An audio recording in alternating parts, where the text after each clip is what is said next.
Hello, those of you who are here. It looks like the participants list is filling up pretty fast.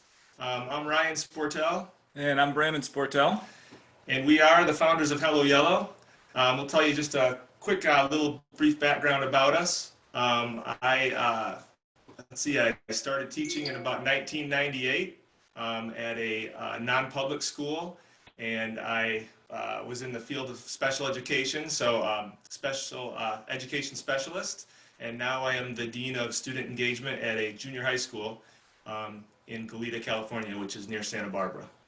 And I currently work at an elementary school. I run a learning center within the normal school day. We service about 150 students a day. Ryan and I both, over the last couple of years, have been very interested in extended learning programs because we believe it's a very unique space in which we can help students attain those social emotional learning skills. And we've worked really hard with staff members, coordinators, and leaders to help put together programs and trainings that really turn staff into mentors for kids. Before we begin, I'd like to say thank you to Sam and Stacy at Temescal Associates and the How Kids Learn Foundation for helping us host this presentation.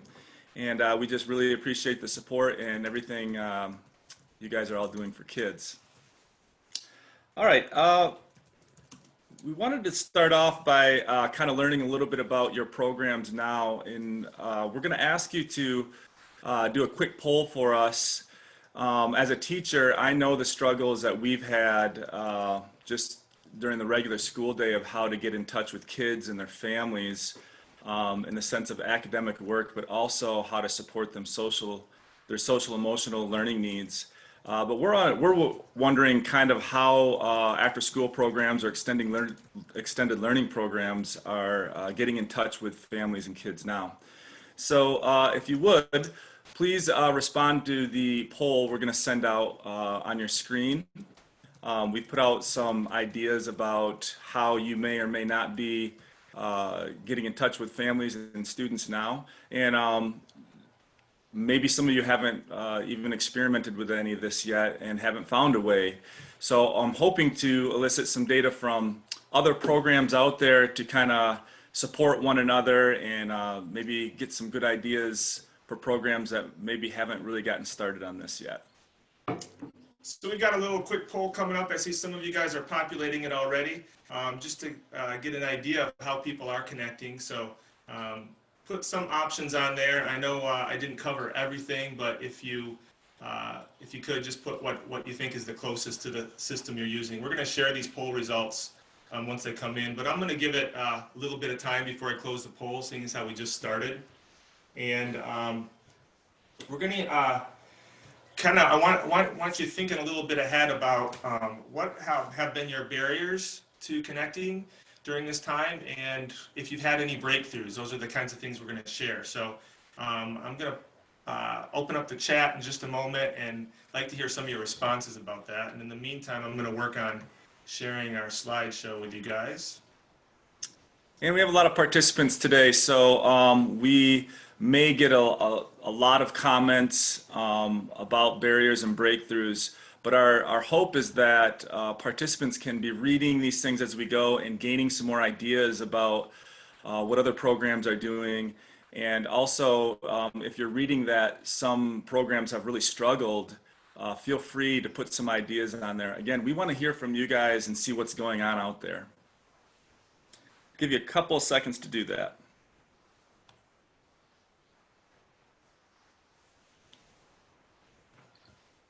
I know in my own experience, personally, one of my barriers was what it was going to be like to actually pick up the telephone and call students and families. And it took me just personally a couple of days to kind of figure out how that was going to work and what that was going to be like. But once I started spending some time with families on the phone, I really realized helping kids with their academics and their Google Classroom and things like that really was in effect giving them more confidence and helping them with their social emotional learning skills. All right, so I did get the slideshow going there, and as I monitor some of the questions coming in, want to have you start working on that question of barriers and breakthroughs. And I just want to mention that this is one of the things where we want to monitor what each person is doing. I think one of the greatest strengths we have as educators is that there's a lot of us doing it and a lot of people working with youths, and we can really benefit from everybody's experience. So, and again, those barriers are just as important to share as the breakthroughs. And I'm just getting a comment text in that they're not able to see the chats. Do we have those posted? Yeah, I'm gonna open those up in just a second here. All right. Sorry, well, we'll open up those chats in just a second.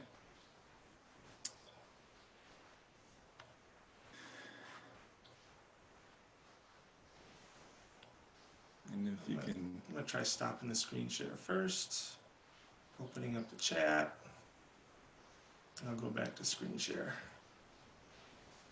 All right.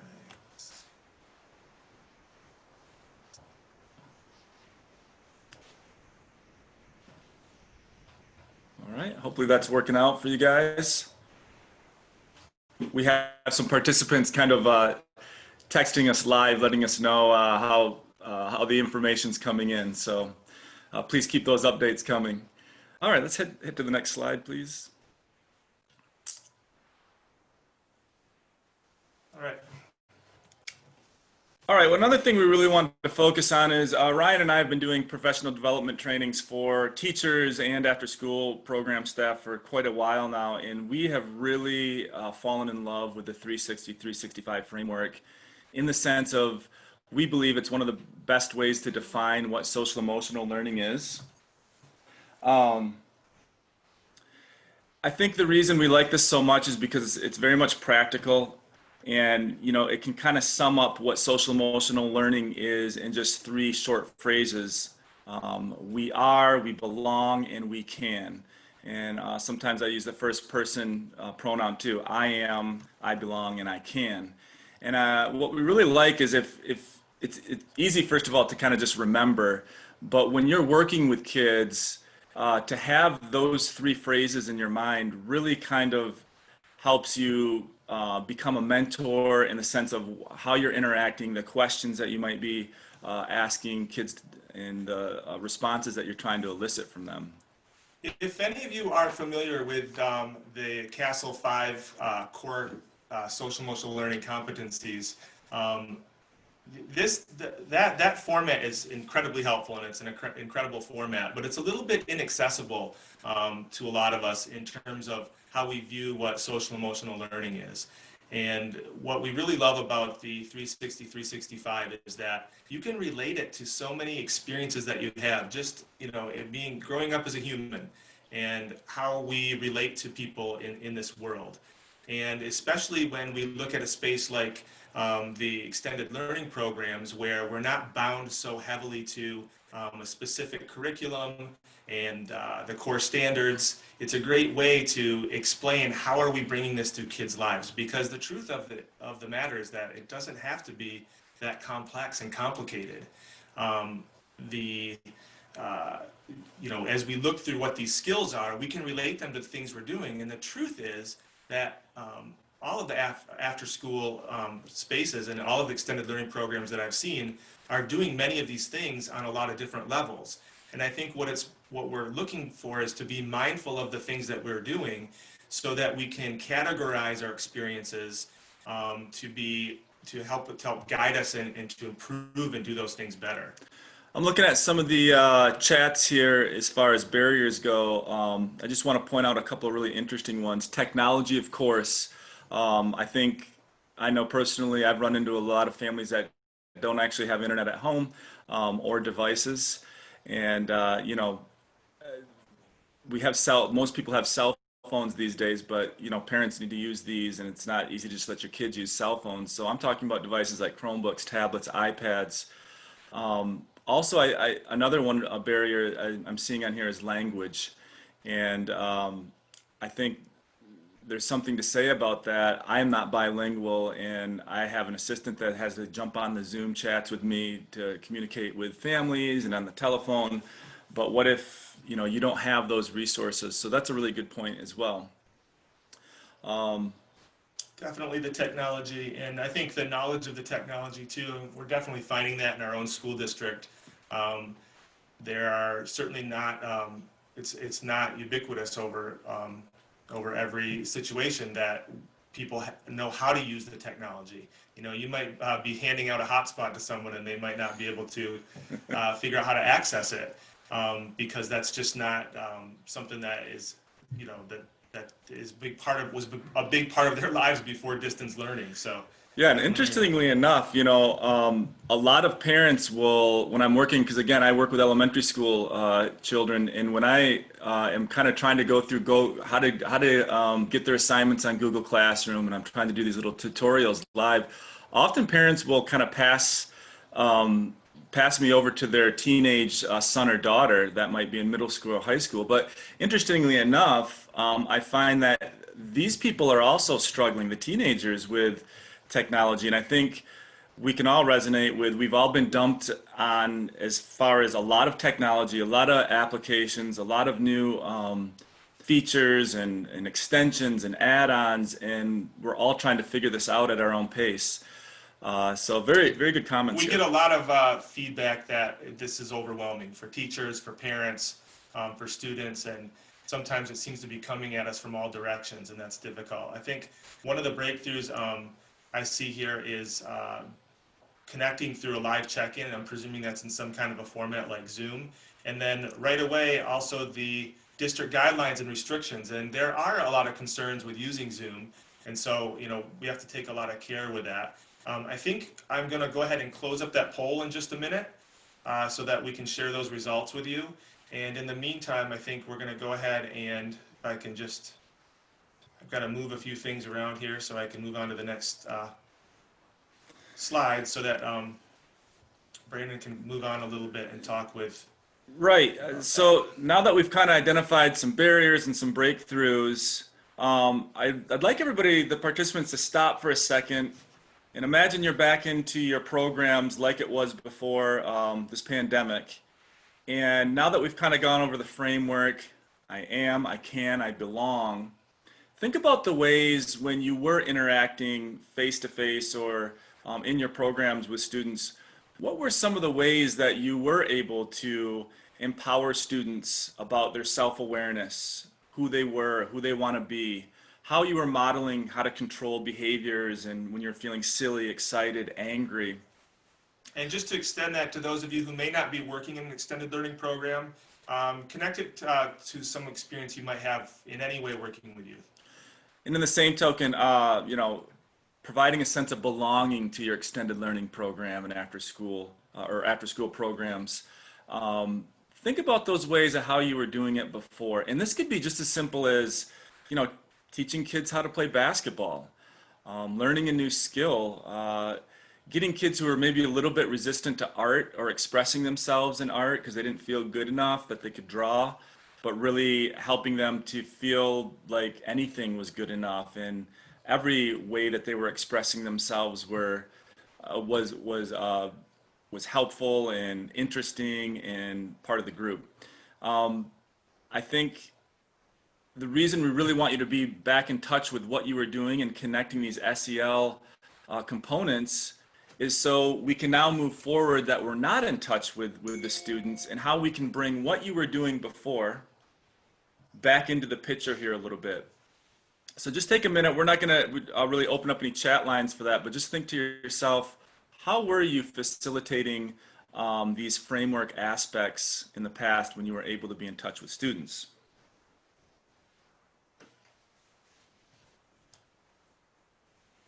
All right. So as we all know, we are not in touch with students. Our programs are all over the place, and I'm sure coordinators and administrators are trying to figure out how they're going to get their after-school program leaders or staff back in touch with their students. And I'm sure, as all of you well know, they miss you. They miss seeing you. They miss interacting with you. And to add to the stress that our students may already be under, now they're missing their mentors or their friends, the relationships they had at school. So moving on to the next slide, you know, we've offered some ideas about what we could maybe do in practice, and really this is just kind of scratching the surface. Again, we want to learn from you guys and just kind of have you think about these things. But the next 3 slides really take the framework aspects, and we tried to kind of put in practice some ideas about how you can now start thinking about getting in touch with the kids and how you can meet some of those framework aspects. The first one, the check-in was already offered through one of the chats. Don't know what your districts are doing right now is in regards to getting in touch with kids, but something routine where they can express themselves to you is very positive.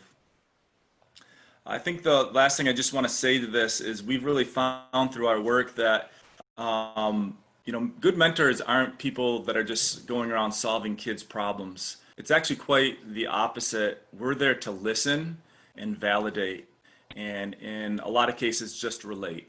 And that's good enough. And in fact, that's what kids really need more, is somebody to just listen to them, validate, and really don't offer any solutions unless they ask you directly. Moving on to the We Belong slide. Since kids aren't belonging necessarily to your program anymore, and it's hard for you to facilitate that because you don't come together in a group, Ryan and I talked about this. Well, how do we promote a sense of belonging? And it kind of light bulb went off. Well, they do belong to their families. And can we help instill a sense of belonging to the families? Maybe prior to this, families were a little bit separated. Mom and dad may be both working. Kids are in their programs till 4 or 5 o'clock in the afternoon. And the only time they shared together was maybe dinner or some homework late at night. Now it's been flipped upside down. So what is each child's place in the family? In other words, if I wasn't here, what would be missing from the family? And I think that's a really powerful way to kind of help meet students' SEL needs these days, is really facilitate a sense of belonging to their family. And I think that guides your work with families and with students, that you are trying to get them to be mindful of this place. It's something that many of us grew up doing and had different experiences within our families, but something that we seldom spend a lot of time thinking about. And a lot of the work in social emotional learning is bringing the implicit and the kinds of long forgotten memories back up to the forefront, and reflecting on them and examining them and saying, this is how I learned something. And I think what's really very noticeable in our society is that we walk around living our lives with goals and aspirations and desires, things that we want to do, but we don't spend a lot of time thinking about, why do I have this skill? How did I know that it would be better to approach this situation in this certain way? And where did these lessons come from? And the truth is that social emotional learning has taken place throughout the history of mankind. But how did that take place? Well, it wasn't with a curriculum in a book. For many years, there was no pedagogy established of how you learn social emotional learning. And we are trying to do that now, and it's good work. But we can't discount the amazing work of mentorship. And this is where we learned our social emotional skills as we grew up. Right, and I think what Ryan's saying is, one way I've seen districts implement social emotional learning is worksheets, quizzes, curriculum, and that's great. But really, social emotional learning comes from mentorship, relationships, and we'll kind of get into that a little bit more as we go on.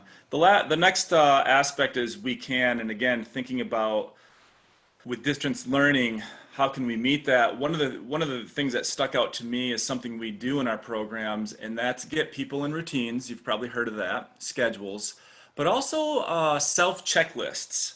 And what this does for kids is gives them a sense of accomplishment. For example, you might have 5 things you want to get done today. Write them down, check them off as you go. I'm sure we've all experienced the feeling of, at the end of the day, when you've checked off 5 things on a list, it feels good. A sense of accomplishment, a sense of individuality and confidence, and hard work equals accomplishment and achievement. So on the next slide over, we have our own HelloYello checklists and self-monitoring, and we do this all the way kindergarten through middle school, even into high school. Of course, all those forms look different, but the idea of, if you can get kids on self-checklists at home and teach parents how to kind of do this, we can all benefit from that. And I do really feel like that gives a sense of we can. Maybe I only got 3 out of 5 done today, but that's 3, and that means I got 2 more to do tomorrow. So I think that's one of the ways that we can really help facilitate that we can. And here we have the growth mindset, right? So we, in our own lives, see the value of growth mindset. And if we spend some time reflecting on it, we can see how that impacts our lives. I think the difficult part is, how do you engender this same mindset within the youth? And the most practical way to do it is through a recognized checklist. And I think one of the strengths of a system like this is that you have multiple people who are invested in the growth and accomplishment of that one individual child. And if we want to look at what is the most impactful experience within a child's life, it is the fact that multiple adults are taking a vested interest in what's happening for them, and are they improving, and the things that they're doing. There is really no more powerful motivator than the interest of multiple adults in one child's life. This is probably, and I can't say this is scientific, but my own hypothesis is that the natural mentorship, a big portion of that is 2 things. One is that you have more than one adult that is invested in you, and the other one is that you have adults that will listen to you without necessarily solving your problem or telling you what to do. And we'll talk a little bit more about that as we come up. But this idea that more than one person is invested in your success is something that is an incredible motivator to kids. And any way that you can get a team of people, including parents and people that work with youth, to work together to help a child monitor their own improvement and help to categorize it so that it's very specific, that's really helpful. And these are things that you can do in innovative ways remotely. And I think what Ryan's trying to say, like right now, when I'm working with kids, we'll check off our list, then they get to show their parents, then it ends up on the fridge, and then the grandparents get to see it. And again, it's just this kind of display of, look what I got done today. All right, the next thing we want to talk about is prompting with a purpose. And something that's really important for mentors to plan and think about is the right line of questioning. Now, look, there's no wrong or right questions to ask, but I think there's something to say about, prior to your interactions with kids, whether it's through Zoom or just messaging or a phone call or whatever it might be, is thinking about what are you trying to get out of them so you can formulate your questions appropriately. One of the most important things about that as a mentor is you've got to build a sense of understanding culturally, language, where they come from, what they experience on a daily level, whether it's at home or outside of the home, so you can really be that guidance for them. So the right line of questioning and prompting is very, very important. And to think about that in advance helps you plan and prepare, and again, elicit the data that you want from students so you can better understand them. So many of you may have experienced this if you've done any kind of connection circle, talking circle, communication circle. It goes by several names now, but they're all very similar practice. You have experienced the difference in certain provocations and prompts that you put out there. But the goal of the prompting is really to elicit a reflection. And really, if you think about it, no pun intended, reflection is the place where true learning actually happens. This is where we take the experiences that we have in life and we contextualize them and use them to help us move forward in a positive way. All right, so we are going to open up the chat line again. We want to hear from you, and again, we want to build this learner base here. So think about one of the aspects of the framework or more, and design your own prompt or question. Throw it up on the chat line so we can all read it and hopefully put it in our banks, because one of the things is with me and my colleagues, we've actually run out of prompts because we give one every week as part of our weekly bulletin. Well, that's a lot of prompts throughout the year, and sometimes we get behind and we don't know what to ask the next week or what we're trying to find. So we thought it'd be a really great practice to hear from you guys. What are some great questions that you could ask students to elicit some really meaningful data? So we'll open up the chat lines. Please start typing away. Throw your ideas in there. Hopefully you get some good ideas from your colleagues, and we're going to be monitoring as well. And I just checked that prompt ideas link to make sure it's shared publicly. So hopefully that works. If you have any trouble, let me know if you need to look at that. That's a pretty nice little link because it does have prompts kind of listed under categories. So check that out too. That might give you some good ideas. While you're working on that, I'm going to go ahead and end this poll and show you all the results. It looks like we have the majority of people using Zoom. No surprise there. Let's see. Google Classroom. So pretty significantly, there are quite a few people that are able to connect on Zoom, which is really great.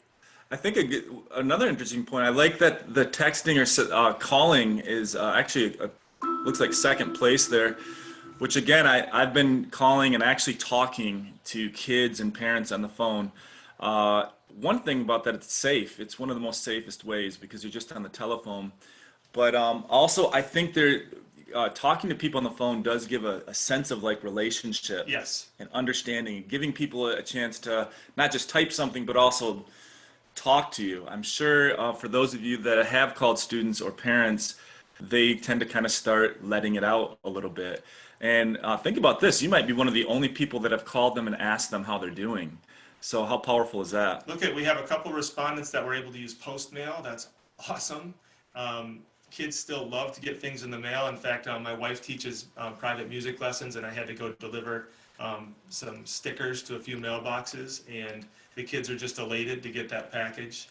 And here's the concern, and the barriers really make it clear as to why.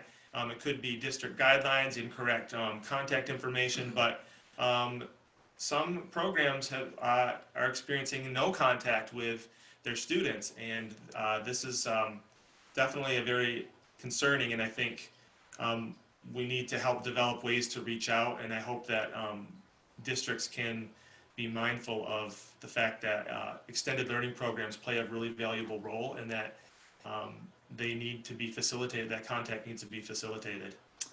Yeah, and interestingly enough, right now I'm collaborating a lot with teachers, and they're just right now funneling as many assignments on a weekly basis as they can. Teachers are feeling behind, obviously, and what's happening is kids are just getting tons and tons of assignments, but they're not getting that interaction or that support, the social emotional support of how you're doing, do you need help, these types of things.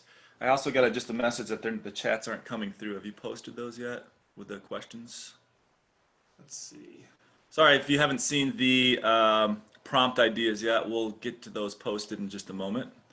Thanks again for those of you ringing in and giving us live updates. Yeah, I appreciate that because I've got the settings set to all panelists and attendees for the chat.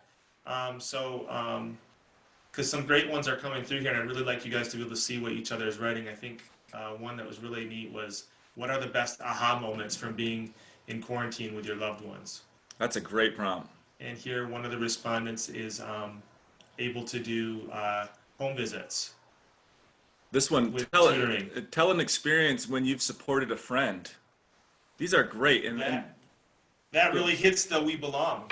And that's exactly the kind of work that we really need to do, is get that reflection going about that. That should be something in the forefront of kids' minds. All right. Just got another text too. Still those aren't coming through. So Ryan's trying to kind of figure out this chat so we can share these with you. Thanks again for the live updates. I'm going to move on to the next slide here.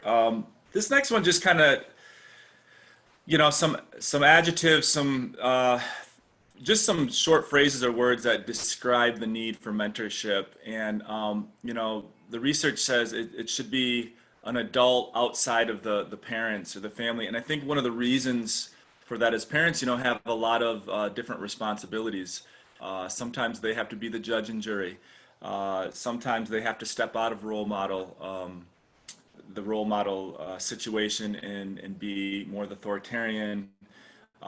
They're under different amounts of stress. So if you look at this next slide, these are just some things that really mentors can instill in kids. And I think this is why the research shows mentors or one adult outside of the family is so critical to achievement, because this adult doesn't have to go in with any rules, or they're just there to be support, to listen, to validate. How many parents probably struggle with being able to set aside time every day to listen and validate their kids? We're moving 100 miles an hour. We got to get the groceries. We got to get dinner on, homework, and we're left with very little time to let kids, for the example, take the reins. And either as a child or as a parent, we've all experienced this kind of overwhelming pressure that parents have to solve their children's problems and to fix it. And this is the exact opposite of listening. And going back to one of my own hypotheses about the research behind natural mentorship and why it is so powerful to reverse the effects of trauma and other things, is because you have this adult in your life that doesn't feel necessarily that huge sense of pressure to fix everything, and it makes them able to be a better listener. And really, one of the things that helps us with reflection is when people listen to us and then reflect and repeat back to us what they hear us saying.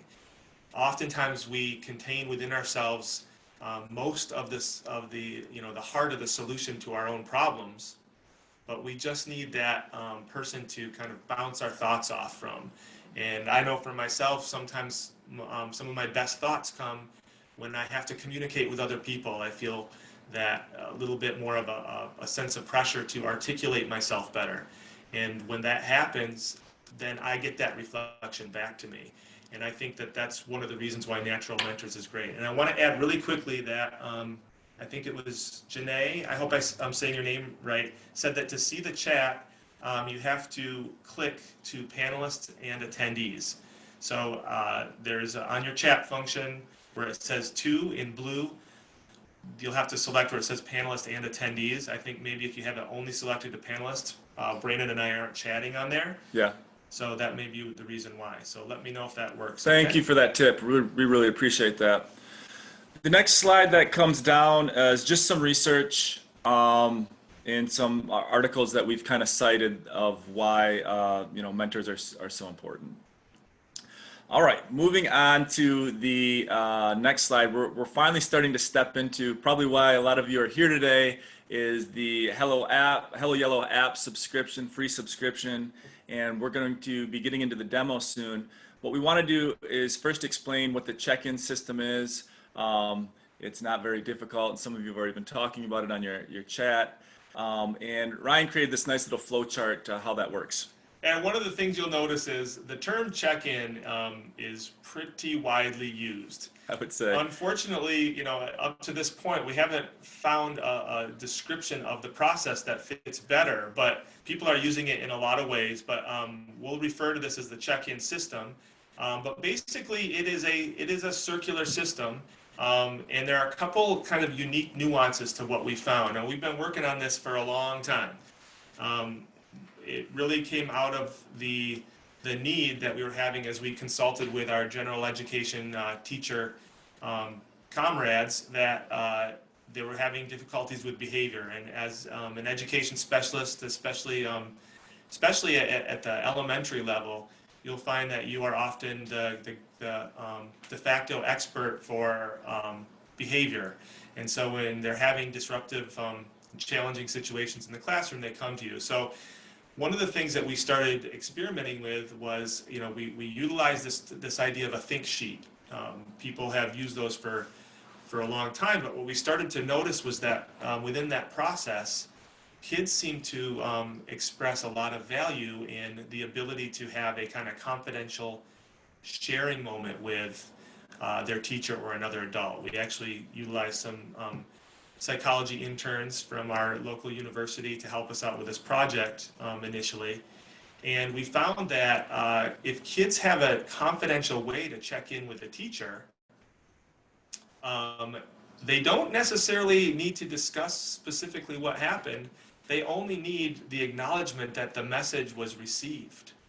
And this was a huge breakthrough for us as we worked on this for several years. It was a revelation because everybody can resonate with the one resource that everybody wants more of, and that's time.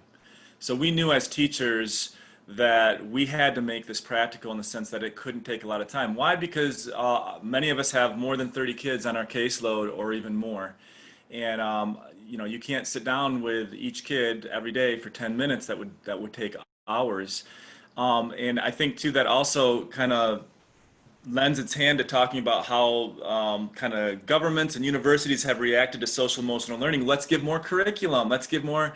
Well, where are we going to have the time to do these things?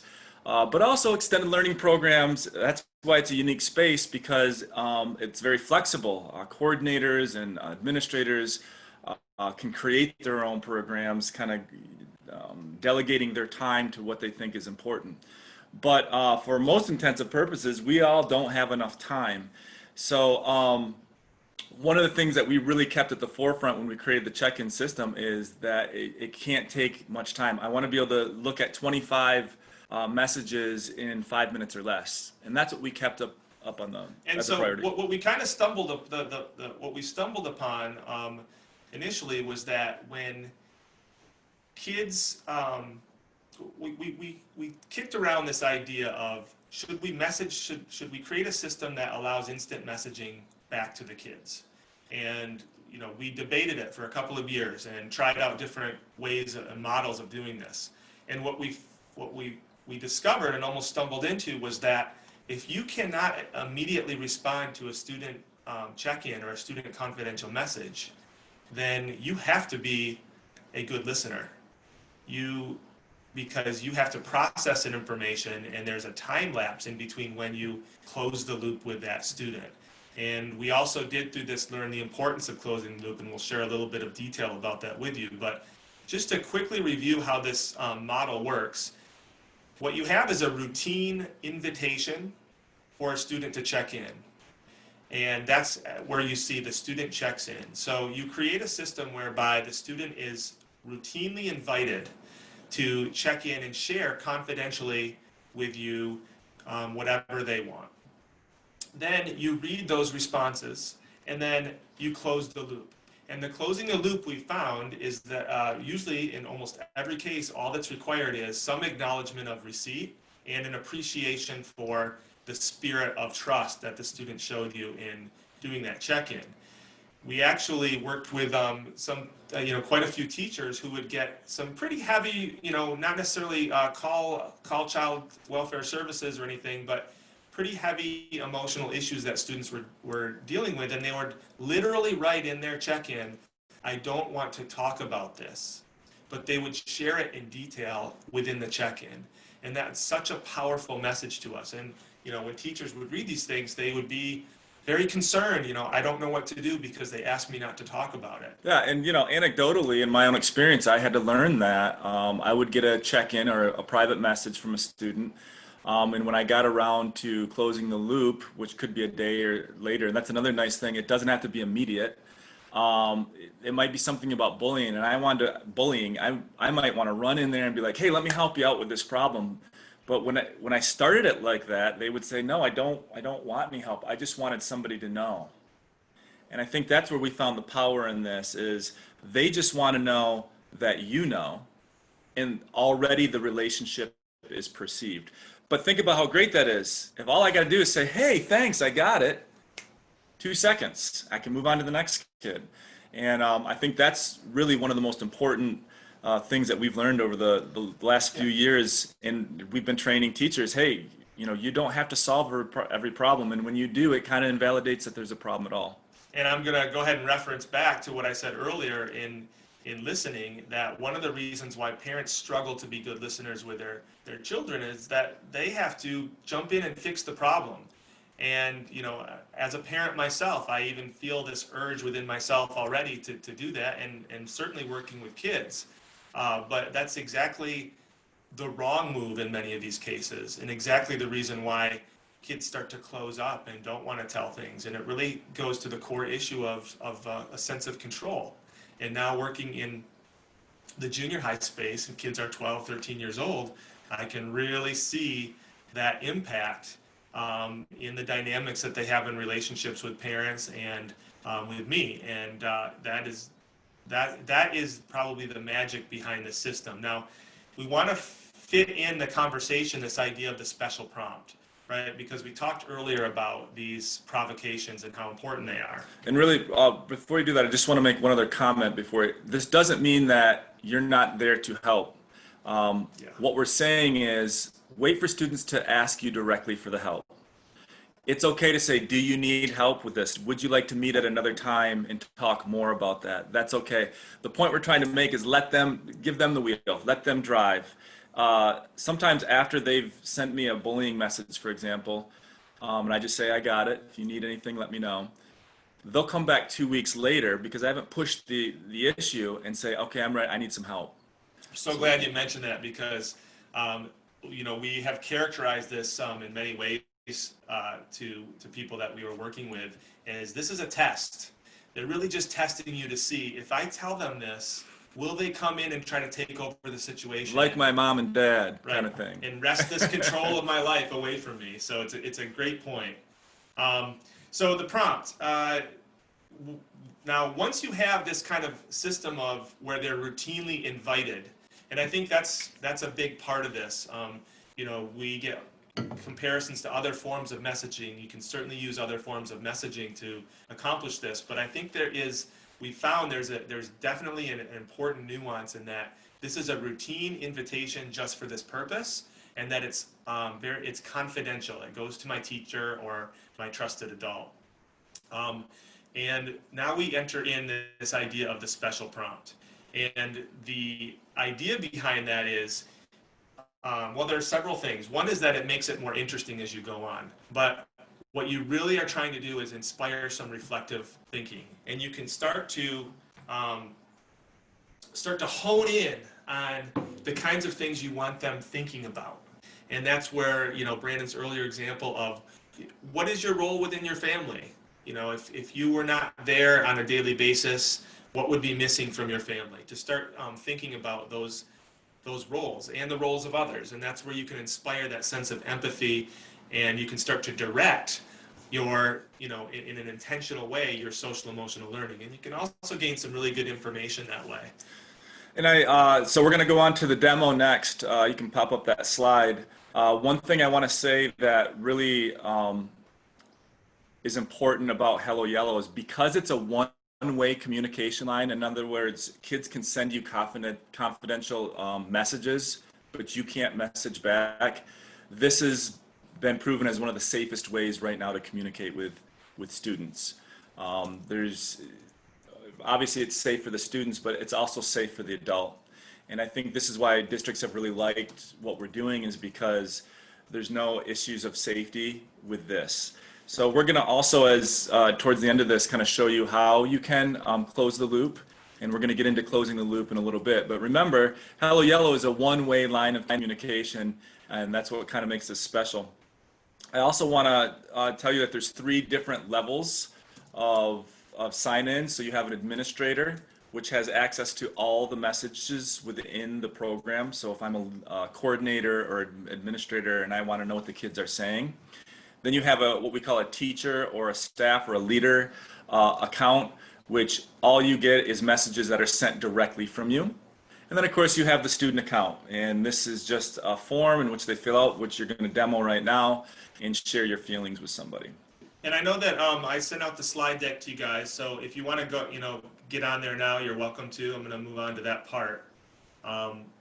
And since we have a lot of people that may be logging in under the same username, we built this system to be very robust on the back end with the data, so I don't anticipate any problems. But if you could try to stick to the first letter of your name and the corresponding login. And we want you to go ahead and go to the site and sign in. So HelloYello.net, no W on the yellow. And then just click sign in, and then just follow directions here. If the first letter of your last name starts with an A, B, or C, your login will be kidslearn1, and all low caps, no spaces, and then your password is just password, pretty simple. Once you do get in, you're logging in as if you were a child. Go ahead and just fill out the form. You can put as much information in there or as little as you want, but please at least click a teacher that you want or a staff member you want to send it to, and then please select an emotion, and then at least write 1 or 2 words or a sentence in one of the fields. As you see, we try to kind of do sentence framing too, so if kids kind of struggle with language a little bit, we have little sentence starters under each of the prompts. So we're going to give you guys a couple minutes to play around with that. Go ahead and check in, and then later on, hopefully we'll be able to post up some of the feed, the responses, so you guys can kind of get a view of what the teacher and admins can see. And can they ask any questions while we're doing that right now for the Q&A?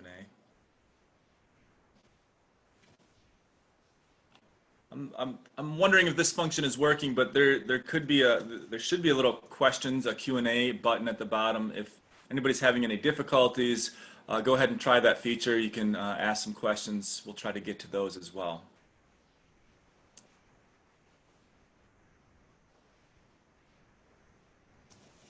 All right.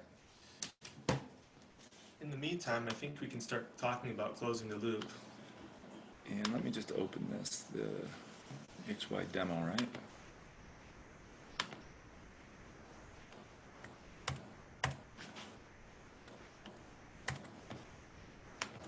Is it the? Yeah. Are you looking at those? Okay. Why don't you sign in as a student and put one in there?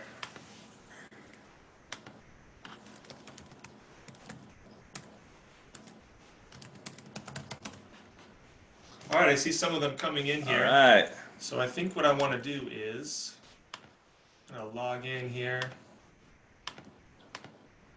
What we're hoping to is you find that this is pretty user-friendly for all levels of technology ability, so to speak.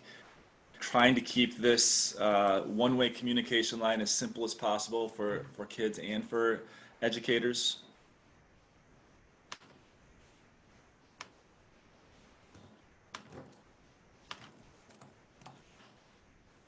Okay.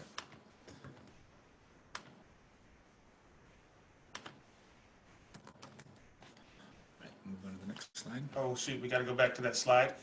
I hear one of the participants needs that slide back, so give me a quick second. I'm going to log in here and then I'll head back to that slide for you. In the meantime, for those of you that may have already finished doing a quick little check-in there, I'm going to start talking a little bit now about closing the loop. We've already discussed, our definition of social emotional learning. I am, I belong, I can. We talked about the importance of prompting, getting the data and getting kids to think about their experiences at a little bit deeper level, so we get the data that and we can build understanding of the populations we serve. So now we're going to talk a little bit more about how to close the loop. And closing the loop just means how you get back to the students and let them know that you got the check-in. So, before COVID-19, this was pretty simple. I would be walking in the hallways and I'd just say, hey, thanks, so-and-so, I got it. Or I might say to a whole classroom of students, guys, I've been really busy, but I want to let you all know that I've been getting your messages and I really appreciate those. I just closed the loop with 25 kids in a matter of seconds. So now that we are not seeing or in touch with our kids every day, we have to think outside of the box of how we can let students know that we are reading their messages and we appreciate them. So I'm gonna try. I think I'll have to go to a full screen share here so that you can see the. Let's see. All right, Ryan's working on that. I'll just keep going through a couple of tips about closing the loop before we get into how. Again, less is more. Just let them know you're getting it and you appreciate it. You can close the loop with a lot of kids at once if you're doing kind of group messaging. How are you? Think about how you're currently communicating with parents or kids now. It might be a phone call. If that's the only way. Oh, good. Just got a message that you guys can see it. Great. Thank you, Stacy. If you're communicating just by phone call, it might be, hey, by the way, let your son or daughter know that I'm getting those messages. Thank you so much. Keep them coming. We'll have a new prompt out for you next week. So I want to just quickly kind of describe what this the teacher or admin level dashboard looks like. When you see this, you have, as you log in, this is an admin level dashboard.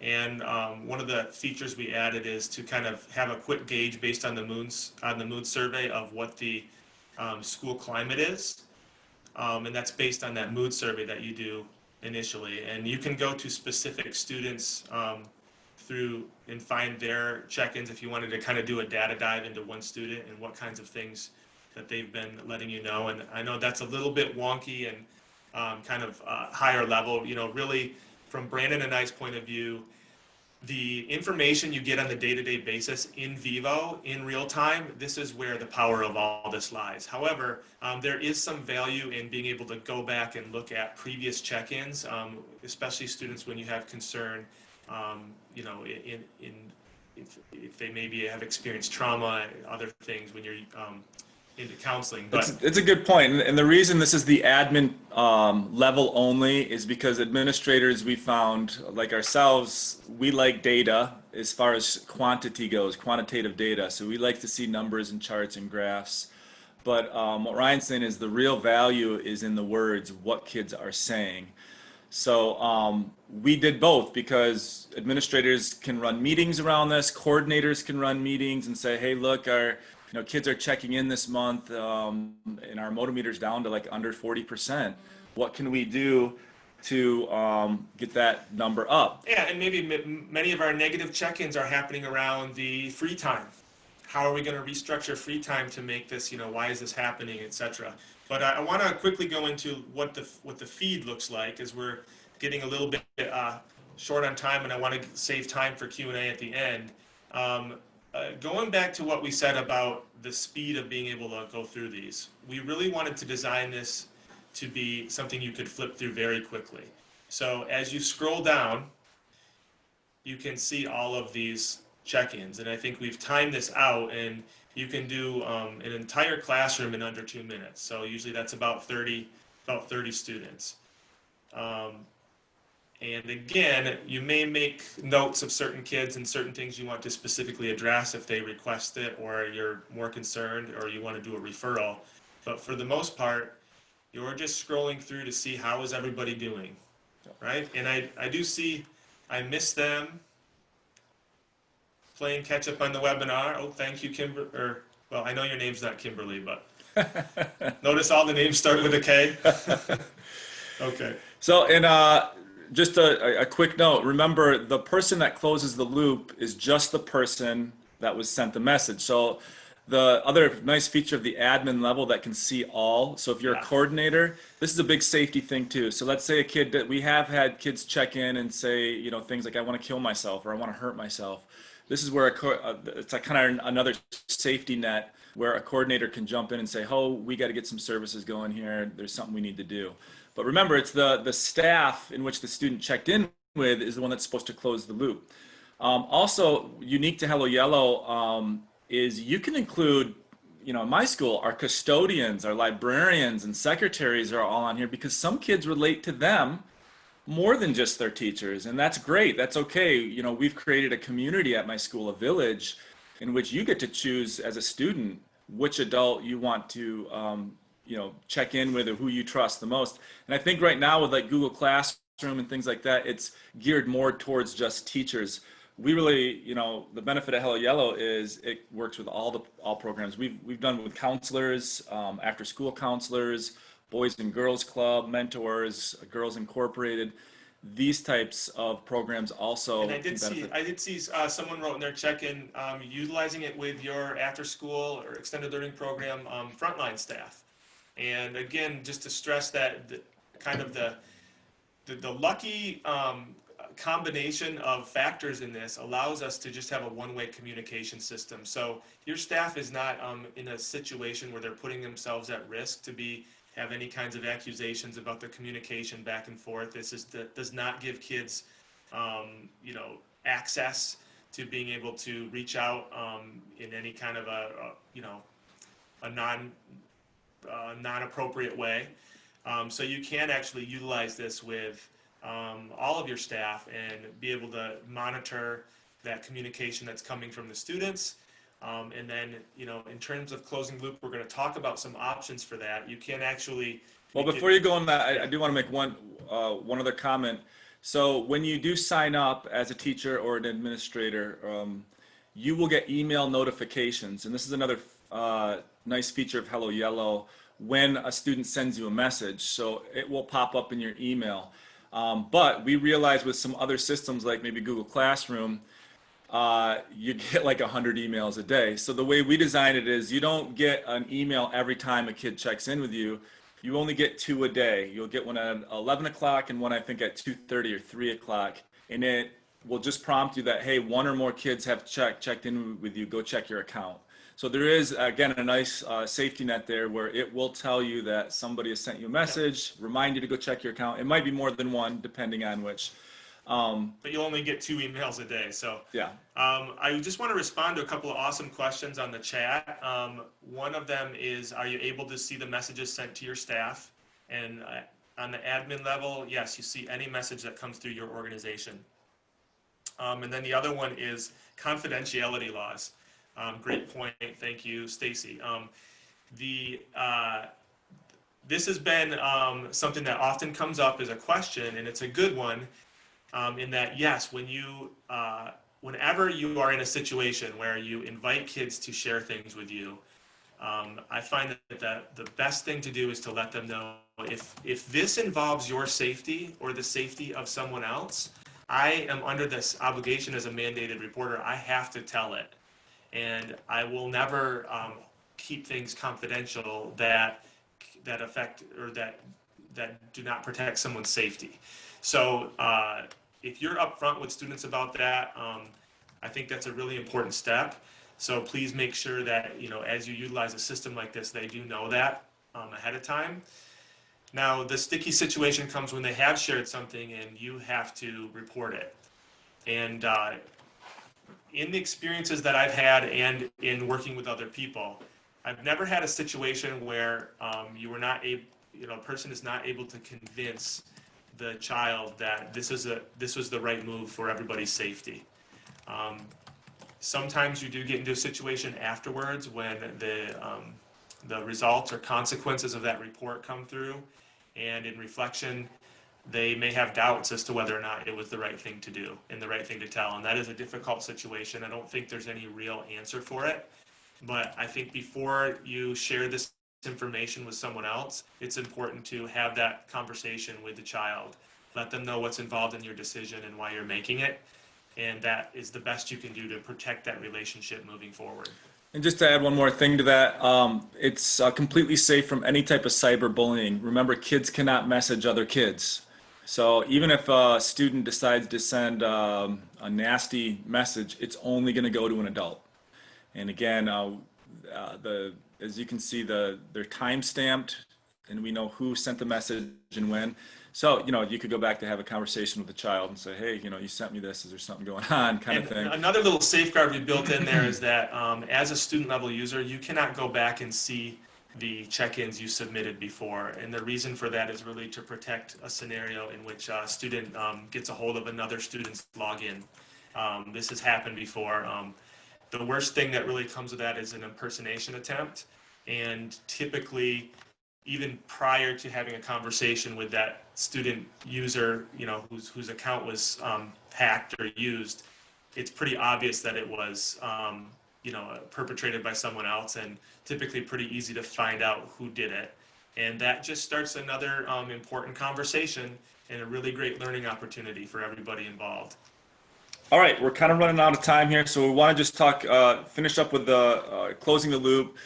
We mentioned a couple ideas of how you can do that using any communication systems that you're using now, but one that we've created for HelloYello is reversing the roles. And what that means is, I guess a good anecdotally, I've created a teacher account for students in our program. So what I can do and the other educators in my program is we can also respond to the weekly prompt, post our messages, and then the students log into a common account, one teacher account, and then they can read all the responses from the adults. This has been really good because I can say, number one, hey, I'm getting all your messages, thank you. But two, it gives me the ability as an adult mentor to also respond to the prompts. Where do I fit in my family? How do I feel that I belong as, you know, a 42-year-old family guy, you know? And the kids are very interested in what we have to say as well, and it makes sense. So Ryan's got a little graphic there, kind of how that works too, but I think that probably makes sense that you can also go the other way around and create one teacher account, give the students the login and the password that you've created, and then all your staff and coordinators and leaders can kind of post their feelings to kids. And again, you can see the safety in that because it's a message that everybody gets. It's a community message. It's not private. Right, and the kids love this. I got a quick question about making this accessible to kindergartners. There's the workarounds that we have for the kindergartners that don't involve kind of actively helping them and supporting them, standing over their shoulder, are that if you can simplify your logins for them, they are typically able to then log in on their own, and they can usually select pretty easily the emotion, and that's kind of the level. That's kind of the level that we're looking for at kindergarten. As we look at this in a developmental way, the most important thing that we're doing with kindergartners in the social emotional learning space in regards to this this work is this mindfulness of your own feelings. How are you feeling right now? What is the emotion? You know, and naming it, but also what level are you?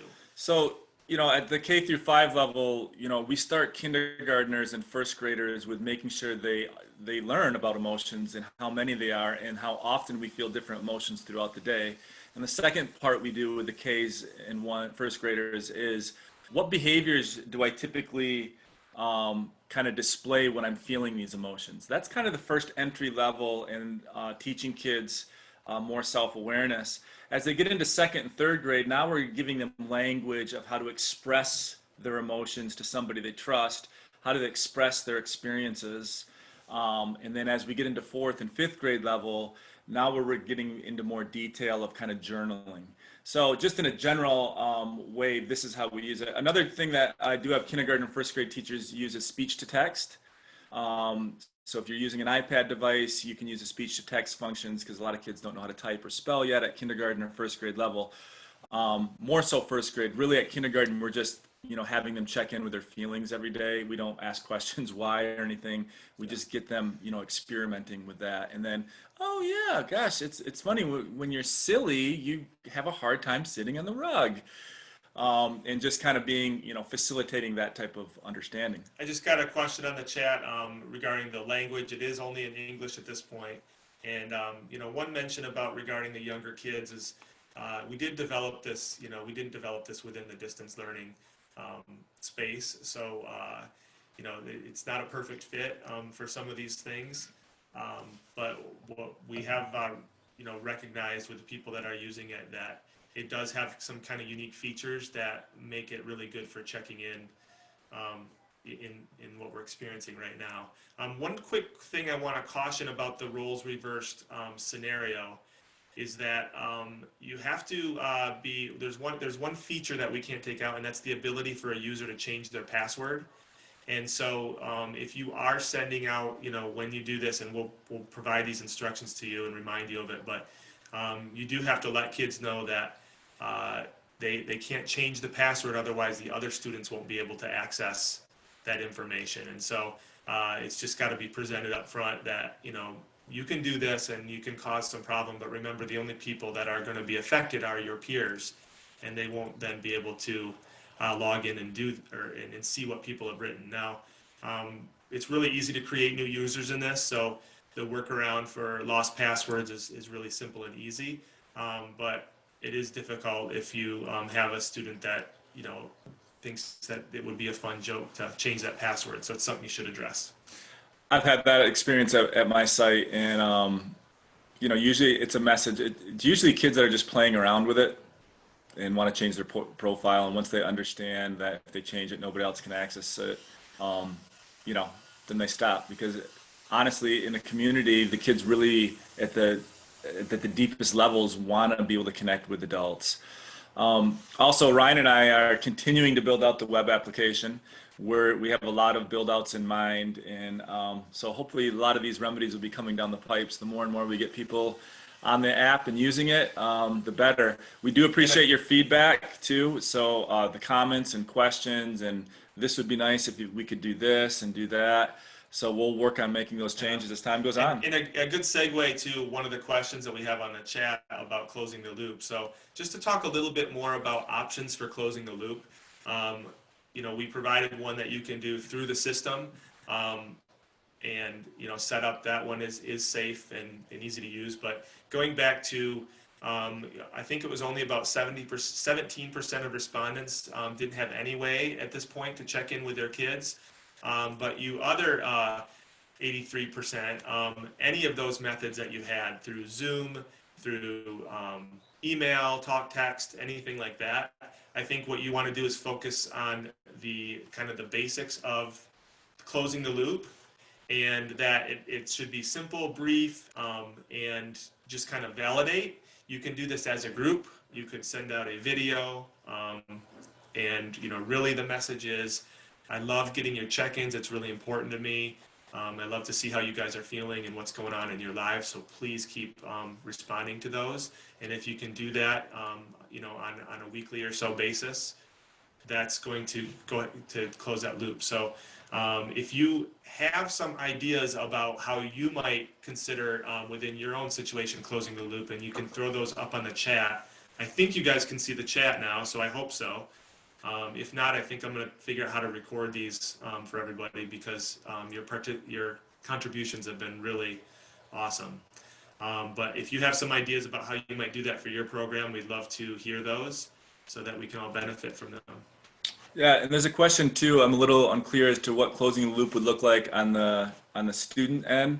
So I'm assuming that you mean if the student checks the staff message board, and the student wants to let the teachers or the coordinators or the leaders know that they got their message. Again, that would have to be with any systems that they're using now. So the next time the student maybe gets on a Zoom chat or a phone call, or in that scenario, the student can do it through their own check-in. And they could check in with that teacher and say, hey, I looked at your response to the prompt. I feel that same way too. But yeah, that's the stretch right now for utilizing the system in a distance learning model, that you do have to figure out a way to consistently close that loop. And you may have to use some other means, or you can use the reverse model. But definitely found that if the loop is not closed, the well will dry up. They really need that validation and that affirmation that you are checking in that you're getting their messages. Yep. Yeah. Okay, let's go on to the next slide here. This is just if you want to sign up, it's free. Go ahead and use your cell phones. You can scan the QR code here. That will send a message to us. Give us a week or two. Depending on how many people want to sign up for free, we'll get your school set up. We will also be sending you a link to a startup folder that's got videos of how to use the functions. Although most people we find within a couple minutes of just getting on, it's pretty straightforward and simple. But there are questions you'll have, and there may be some tech issues that you run into as well. So our information will be on there. We have videos, we have how-tos, and we know this helps kids. This is why we're doing that. We're really excited that you're all here today, and we're happy to sign you guys all up and get going on this. And we're really hoping that with this distance learning, we can really help out and lend a hand. Yeah, and one of the things we wanted to share with you is I think this is a check-in that came in within the last couple of days. Yesterday, I got this from one of the students in my program, and I thought I'd just share it with you guys. It's a good ending note that, there are some bright spots with this, pandemic that we're all dealing with right now. And I just, when I read this, it really kind of warmed my heart, and I thought I'd share it with you guys. All right, and I also wanted to play a quick testimonial video we have here from one of our students, just to kind of give you an idea of how the students experience this.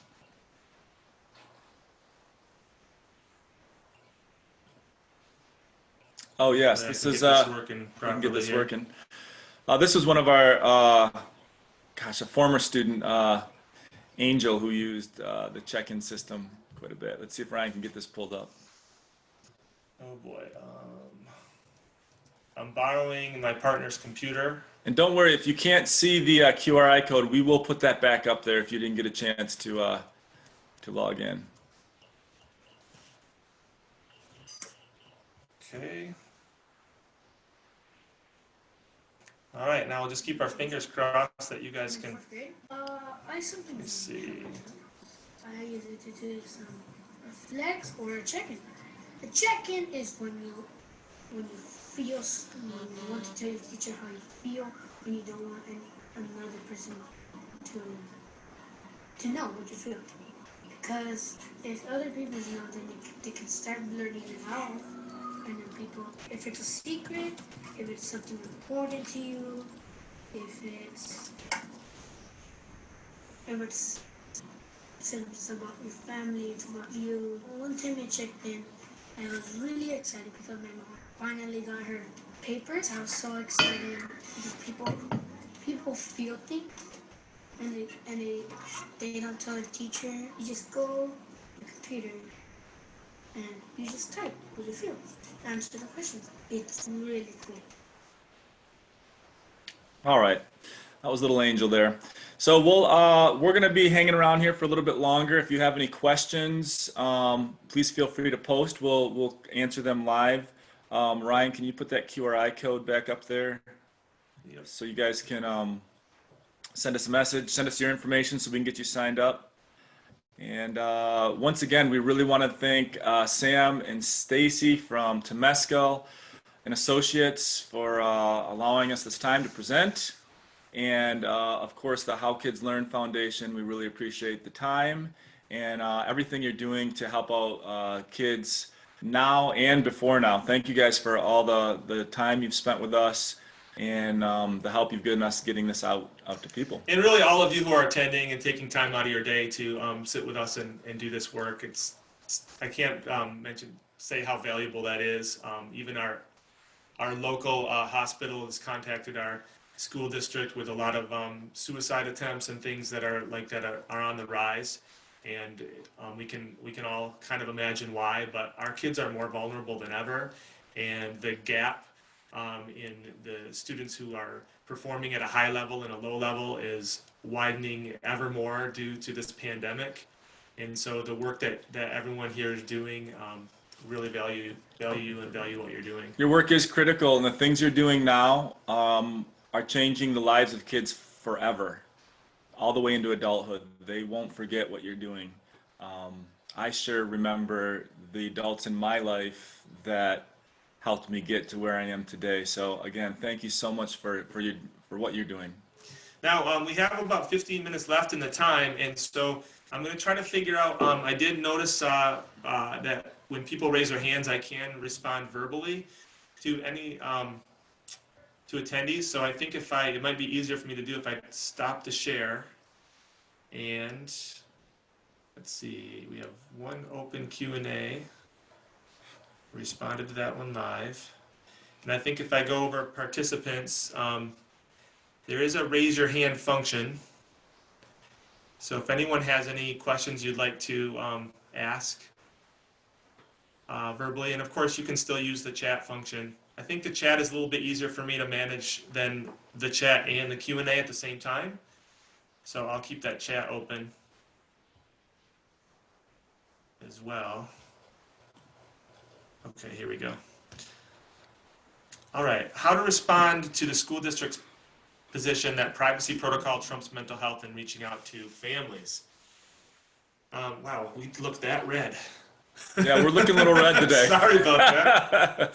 It's not a tan. We didn't tan before this webinar. I promise you that. It's the camera. I swear.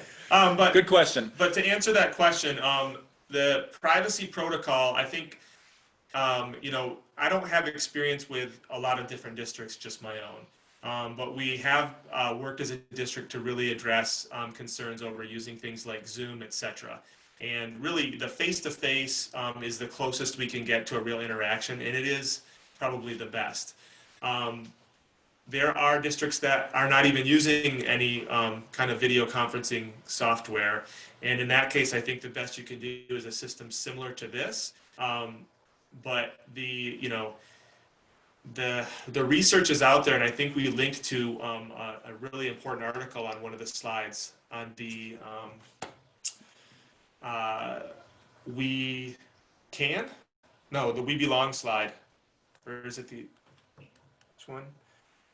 The We Are. On the We Are slide, there's a link to a really great article. Oh, yeah. That stresses that, and I think that you're going to find that there is a lot of literature out there. I fortunately am at a school district where the social emotional space is actually our first priority. So I'm fortunate to be there, but if your district has not come along to that point of view yet, I think that you'll find a lot of information out there to support your cause. And you know, my feeling is getting people on a chat at this time and talking about safety issues and you know, the bad things that could happen, and talking about kind of like what we did with you guys today. Well, it's safe in the sense that the messages go only one way. What's the worst that could happen with that? And also in those conversations with your administrators or maybe board members or whoever's making these decisions of what you can use and what you can't, making sure that there's a facilitated conversation about, you know, the importance, but also what's available out there.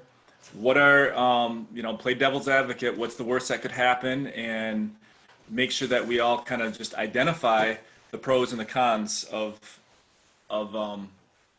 what that is. But I think conversation is a big thing. It's not just, hey, we have this app, we want to try it, what do you think? It's, okay, have you experimented with it? What's the worst that could happen? Does it endanger kids' privacy? There's a company out there that looks at websites and web applications, I forget the name of it, that lists all the secure websites and web applications. HelloYello is a part of that. So there are things you can research in Google that do have lists of safe and secured apps and websites. But then at the other level is the practical sense of it all. You know, is it safer to just do a phone call? And if we're all gonna, you know, do a phone call, how is that gonna look?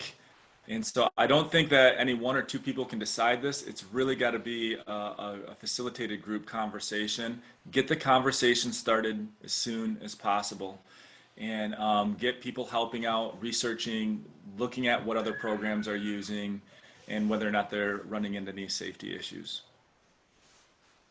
All right. I don't see any raised hands for talkers. Any other questions? Let's see. Oh, is there a lot of districts already using this? Let's see. What do we have? Yeah, we have most of our districts that are using this are in Southern California and Central California. We do have districts across the country, but less so on the East Coast. We had Hawaii for a while. We were working with as well. I don't know if we put that. Mental health. Can you go scroll up? Yeah. I think we missed some questions. No, down. No, you passed it. This way? Yeah, right. I apologize if I missed this earlier, but is there a, oh no, that's the somebody asked Carpinteria, yes. CUSD, yes. We were in Carpinteria for a while. We were at Canalino Elementary School. I'm not sure if Elisa was using it as well. I'm not sure if We'd be happy to renew that subscription. if we put a, I'm not sure if we put a link on this, but we are part of the consortium for to protect student privacy, and we are registered on that with that organization for safety. I don't know if we have that link on there, but that's a good link to look at for approved web applications and websites under that consortium. I think I'll throw a link up there in the We'll chat. put a link. And I think we're linking this slideshow too, because we got a couple of good resources within the slideshow you can click on. So we'll add that to the resource folder as well if you sign up.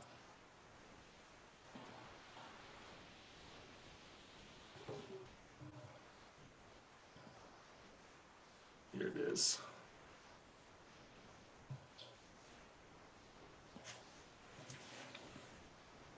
Come back to this. Where are we?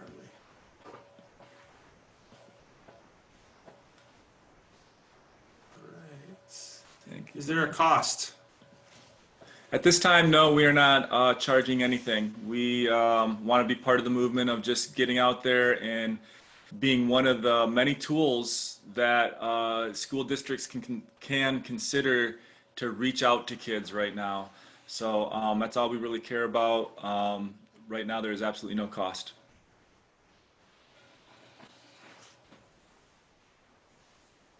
I threw that link up there for the registry guide, and that might be something if you have to get approval to use the app with your program, you can refer to that for the safety.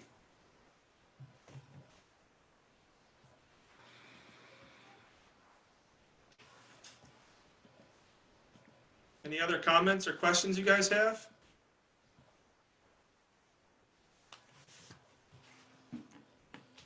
Wow, we were that good. We were pretty thorough, I guess. I'm actually a little surprised anyone didn't ask about when you log in, you'll notice that there is a check-in or a reflection option that you can select on the app. And I did notice that a few of you experimented with that. And just a kind of a brief explanation, the check-in system is just, I would say a portion of what we do. We are really involved in, I think our primary focus really is on how do we help students with their behavior within the classroom setting. Yeah, it's not just the SEL. We're also very much invested in the mental health as well. As Ryan mentioned earlier, we HelloYello with working with kids that struggle with behavior, chronic disruptors of the classroom and programs and things like that.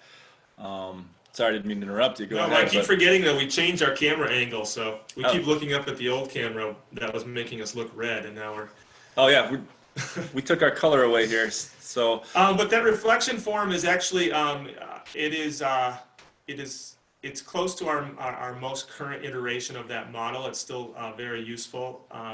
We have really developed that aspect, and the truth of the matter is that the biggest threat for most kids within the school setting is their issues with being disruptive and continuing to get in trouble. And how that affects the individual child is really, it's a profound thing as they start to identify themselves as that person, that student that's always in trouble and is always having a problem, and they begin to take that on as their own self-image. Right. They basically, because in the program, the staff and the other kids are seeing them as the disruptor, they start wearing what we call the bad kid hat to the program every single day. And, disrupting people is kind of starts to become not only their label, but also kind of their entertainment. Right. And so just, quickly, it's based on applied behavior analysis. It's, again, a practical step-by-step way to deal with behaviors in a non-punitive way, in a more therapeutic way. We were in that space for a long time, and what we realized, just very, very common to universities and board members and admins, and I'm not trying to throw you all under the bus, but oh, there's a curriculum for that. Here, teacher, here, or here, coordinator, or here, leader, you know, do this 35, step thing and do all this stuff. We did our job. We bought it for you. We realized very early on in our careers that doesn't work. You can't just dump it all on one staff.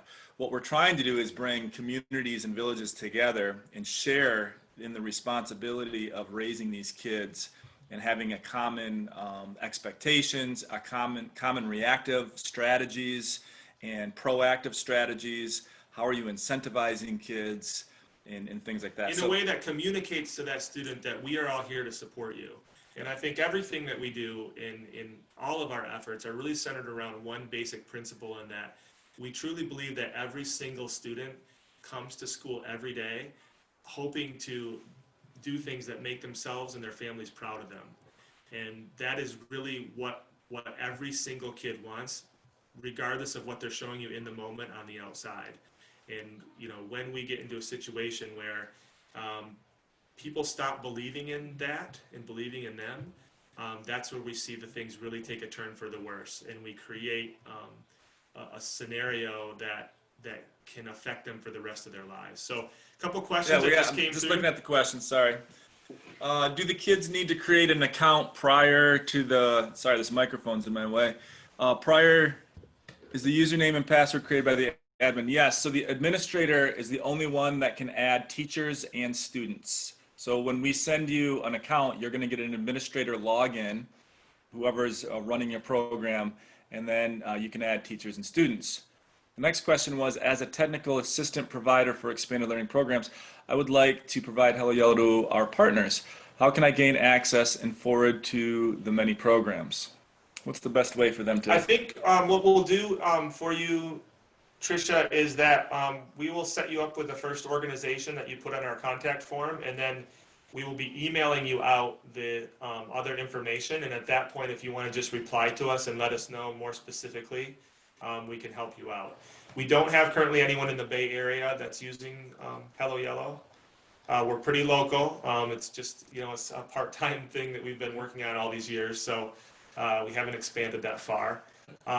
Downloading the link, I think basically the answer, the answer to that is really any device that can access the internet and has some sort of a web browser can utilize the app. So no matter what you're using, you go to a web browser and go to HelloYello.net. I'll even, throughout my program day, sometimes I need to pull out my cell phone and look at my messages. So it's actually really user-friendly for coordinators and leaders and such. We have another question from Melissa. Can you have more than one admin? You can have as many admin as you want. In fact, in my program, my counselor is an administrator, I'm an administrator, my principal's an administrator, because we all want access to all the kids' messages so we can understand them and know what's going on. My principal loves it because I think principals and admins are kind of disengaged a little bit from what's going on with their students, and they would like more opportunities to be learning about their kids. And this is just perfect because they can shoot on a Saturday morning over the coffee. They can be looking through their messages through the week and really know what's going on in their own school. Quick question, go to the website and sign up. Actually, please utilize that sign up form that we pushed out on the slideshow. And that's gonna basically, it's just a Google form sign up that gives us all the information we need to set up your account. And then as soon as we have that set up, we'll email you. We're gonna take care of those ones first. So use the QR code, sign up that way.